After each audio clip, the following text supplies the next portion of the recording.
بسم اللہ الرحمن الرحیم۔ ماں کے نافرمان کا ہوا عبرتناک انجام۔ حضرت مالک بن دینار رحمۃ اللہ علیہ نے فرمایا، ایک مرتبہ حج کے موسم میں خانہ کعبہ کا طواف کر رہا تھا۔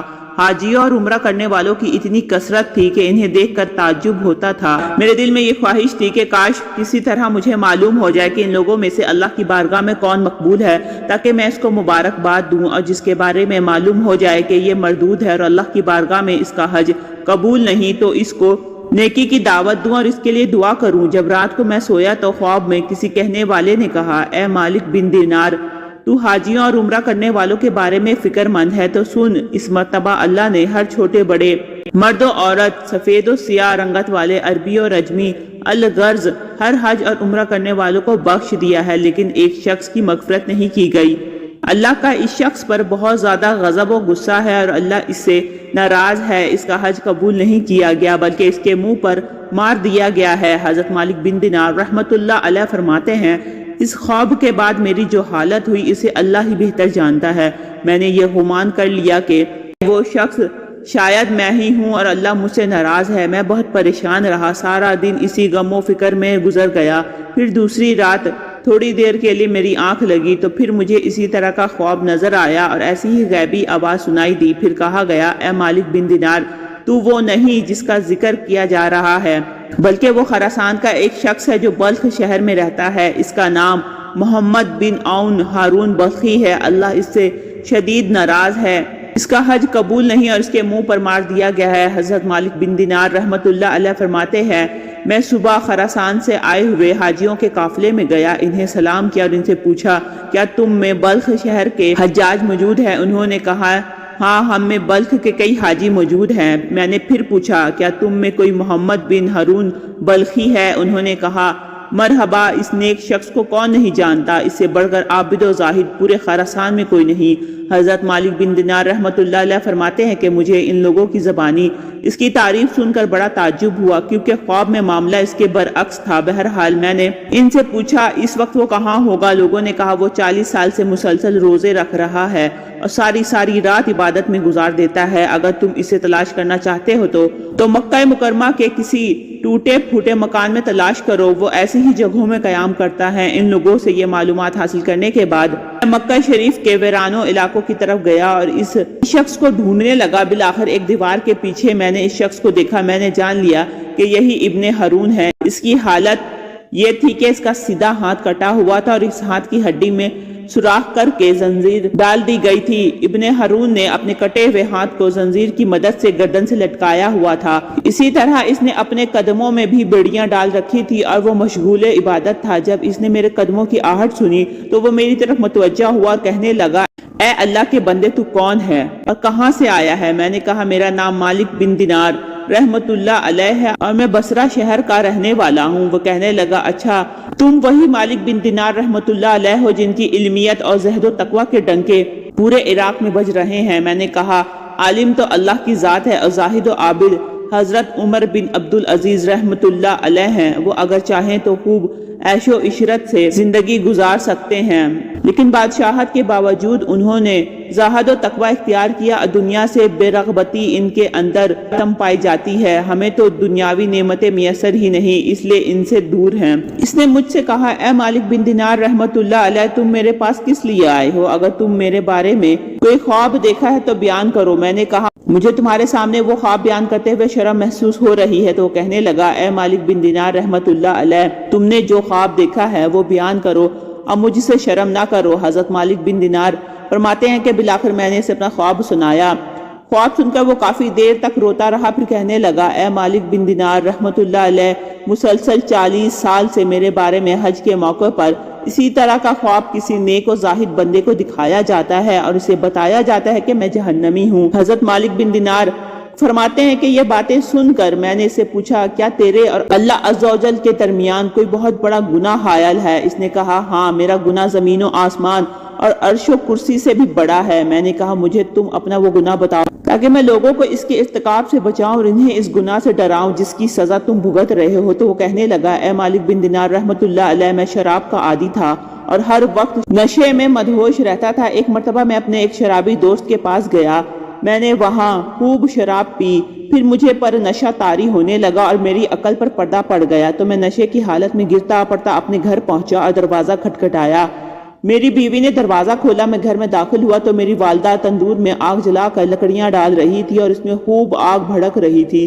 جب میری والدہ نے مجھے نشے کی حالت میں دیکھا تو میری طرف آئی، میں لڑکھڑا کر گرنے لگا تو اس نے مجھے تھام لیا اور کہنے لگی، آج شب برات کی آخری تاریخ ہے اور رمضان المبارک کی پہلی رات شروع ہونے والی ہے، لوگ صبح روزہ رکھیں گے اور تیری صبح اس حالت میں ہوگی کہ تو شراب کے نشے میں ہوگا، کیا تجھے اللہ سے حیا نہیں آتی؟ یہ سن کر مجھے غصہ آ گیا اور میں نے ایک گھوسا اپنی والدہ کو مارا اور اسے اٹھا کر جلتے ہوئے تندور میں ڈال دیا۔ میں اس وقت نشے میں تھا اور میرے ہوش و حواس بحال نہ تھے۔ جب میری بیوی نے یہ دردناک منظر دیکھا تو اس نے مجھے دھکیل کر ایک کوٹری میں بند کر دیا اور باہر سے کنڈی لگا دی تاکہ پڑوسی میری آواز نہ سن سکے اور انہیں معاملے کی خبر نہ ہو۔ میں اسی طرح نشے کی حالت میں پڑا رہا۔ جب رات کافی گزر گئی تو مجھے ہوش آیا، اب میرا نشہ دور ہو چکا تھا۔ میں دروازے کی طرف بڑھا تو دروازہ بند تھا۔ میں نے اپنی بیوی کو آواز دی کہ دروازہ کھولو۔ اس نے بڑے سخت لہجے میں جواب دیا، میں دروازہ نہیں کھولوں گی۔ میں نے کہا، آخر تم مجھ سے اتنی ناراض کیوں ہو؟ آخر میں نے ایسی کون سی خطا کی ہے؟ اس نے کہا، تو نے اتنی بڑی خطا کی ہے کہ تو اس لائق ہی نہیں کہ تجھ پر رحم کیا جائے۔ میں نے کہا، آخر بات کیا ہے؟ مجھے بھی تو معلوم ہو کہ میں نے کیا بڑی حرکت کی ہے۔ میری بیوی نے کہا، تو نے اپنی ماں کو قتل کر دیا ہے اور اسے جلتے ہوئے تندور میں ڈال دیا ہے، اب وہ جل کر کوئلہ بن چکی ہے۔ جب میں نے یہ بات سنی تو مجھ سے رہا نہ گیا، میں نے دروازہ اکھاڑ پھینکا اور تندور کی طرف لپکا۔ جب تندور میں دیکھا تو میری والدہ جل کر کوئلہ ہو چکی تھی۔ میں یہ حالت دیکھ کر بہت افسردہ ہوا اور الٹے قدموں ٹوٹے ہوئے دروازے کی طرف بڑھا اور اپنا ہاتھ چوکھٹ پہ رکھا اور اس ہاتھ کو کاٹ ڈالا جس سے میں نے اپنی ماں کو گھسا مارا تھا۔ پھر میں نے لوہا گرم کر کے اس ہاتھ کی ہڈی میں سوراخ کیا اور اس میں زنجیر ڈال کر گلے میں لٹکا لیا۔ پھر اپنے دونوں پاؤں میں بھی بیڑی ڈال لی۔ اس وقت میری ملکیت میں 8,000 دینار تھے، وہ سب کے سب میں نے غروب آفتاب سے قبل صدقہ کر دیے۔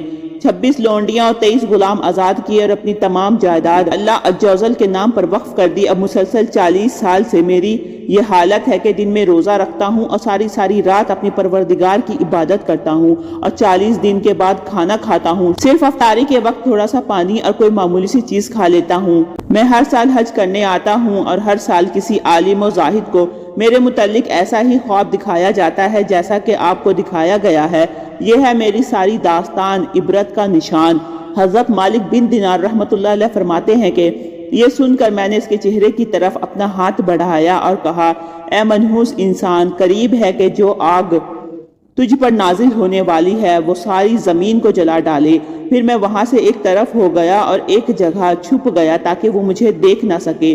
جب اس نے محسوس کیا کہ میں جا چکا ہوں تو اس نے اپنا ہاتھ آسمان کی طرف اٹھایا اور اللہ سے اس طرح دعا کرنے لگا، اے غموں اور مصیبتوں کو دور کرنے والے، اے مجبور اور پریشان حال لوگوں کی دعائیں قبول کرنے والے، اے میری امیدوں کی لاج رکھنے والے، اے گہرے سمندروں کو پیدا کرنے والے، اے میرے پاک پروردگار، اے وہ ذات جس کے دست قدرت میں تمام بھلائیاں ہیں، میں تیری رضا چاہتا ہوں اور تیری ناراضگی سے پناہ مانگتا ہوں۔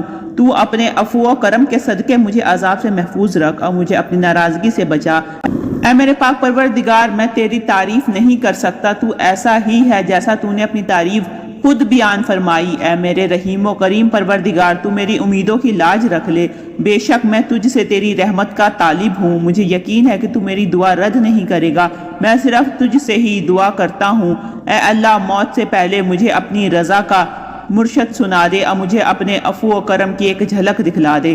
حضرت مالک بن دینار رحمۃ اللہ علیہ فرماتے ہیں کہ اس کی یہ مناجات سن کر میں اپنی منزل کی طرف لوٹ آیا۔ پھر جب رات کو نیند آ گئی تو دل کی آنکھیں کھل گئی۔ مجھے خواب میں پیارے آقا مدینے والے مصطفیٰ صلی اللہ علیہ وآلہ وسلم کی زیارت نصیب ہوئی۔ آپ صلی اللہ علیہ وآلہ وسلم نے ارشاد فرمایا، اے مالک بن دینار، تو لوگوں کو اللہ کی رحمت اور اس کے عفو و کرم سے مایوس مت کر، بے شک اللہ محمد بن ہارون کے افعال سے باخبر ہے اور اللہ نے اس کی دعا قبول فرما کر اس کی خطاؤں کو معاف فرما دیا ہے۔ تو صبح اس کے پاس جانا اور اس سے کہنا، بے شک اللہ بروز قیامت میدان حشر میں تمام اولین و آخرین کو جمع فرمائے گا۔ آ کر کسی سینگ والے جانور نے بغیر سینگ والے جانور کو مارا ہوگا تو اس کو بدلہ دلوائے گا اور ذرے کا ذرہ حساب لے گا۔ اللہ فرماتا ہے، مجھے اپنی عزت و جلال کی قسم، میں ذرے ذرے کا حساب لوں۔ اے ابن ہارون، کل بروز قیامت اللہ عز و جل تجھے اور تیری ماں کو اکٹھا کرے گا اور تیرے بارے میں فیصلہ ہوگا۔ فرشتے تجھے مضبوط زنجیروں میں جکڑ کر جہنم کی طرف دھکیل دیں گے، پھر تو دنیاوی 3 دن اور 3 رات کے برابر جہنم کی آگ کا مزہ چکھے گا، کیونکہ اللہ بیان فرماتا ہے میں نے اسے اور یہ بات لازم کر لی ہے، میرا جو بندہ بھی ناحق کی جان کو قتل کرے گا یا شراب پیے گا تو میں اسے جہنم کی آگ کا مزہ ضرور چکھاؤں گا، اگرچہ وہ کیسا ہی پرہیزگار کیوں نہ ہو۔ ابن ہارون، پھر اللہ عز و جل تیری ماں کے دل میں تیرے لیے رحم ڈالے گا اور اس کے دل میں یہ بات ڈالے گا کہ وہ اللہ سوال کرے کہ اے اللہ تو میرے بیٹے کو بخش دے، پھر اللہ تجھے تیری والدہ کے حوالے کر دے گا، تیری والدہ تیرا ہاتھ پکڑ کر تجھے جنت میں لے جائے گی۔ حضرت مالک بن دینار رحمت اللہ علیہ فرماتے ہیں جب صبح ہوئی تو میں فوراً ابن ہارون کے پاس گیا، اسے بشارت دی کہ آج رات خواب میں مجھے پیارے آقا صلی اللہ تعالیٰ علیہ وآلہ وسلم کی زیارت نصیب ہوئی، آپ صلی اللہ تعالیٰ علیہ وآلہ وسلم نے مجھے تیرے بارے میں اس طرح فرمایا ہے، پھر میں نے اسے اپنا پورا خواب سنایا، خدا کی قسم میرا یہ خواب سن کر وہ جھوم اٹھا اور اس کی روح اسی وقت آسانی سے اس کے تن سے جدا ہوئی، جیسا کہ پتھر کو جب پانی میں ڈالا جائے تو وہ پانی سے نیچے کی جانب چلا جاتا ہے۔ پھر اس کی کفن دفن کا انتظام کیا گیا، میں نے اس کے جنازے میں شرکت کی۔ اللہ ہم سب کو اپنی رحمت کاملہ کا سایہ عطا فرمائے، ہمیں لمحے بھر کے لیے بھی جہنم کی آگ میں نہ ڈالے، ہمارے کمزور جسم جہنم کی آگ کو برداشت نہیں کر سکتے، ہم سے تو دنیاوی آگ کی چنگاری بھی برداشت نہیں ہوتی، جہنم کی وہ سخت آگ کس طرح برداشت ہوگی۔ اللہ ہمیں حضور نبی کریم صلی اللہ علیہ وآلہ وسلم کے صدقے نار جہنم سے محفوظ رکھے، اللہ پاک ہماری خطاؤں کو معاف فرمائے، ہمیں دین و دنیا کی بھلائیاں عطا فرمائے، آمین یا رب العالمین۔ اس طرح کی مزید انفارمیٹیو ویڈیو کے لیے میرے چینل کو لائک اور سبسکرائب کریں، ملتے ہیں نیکسٹ ویڈیو میں، رکھیے گا اپنا بہت سا خیال، اللہ حافظ۔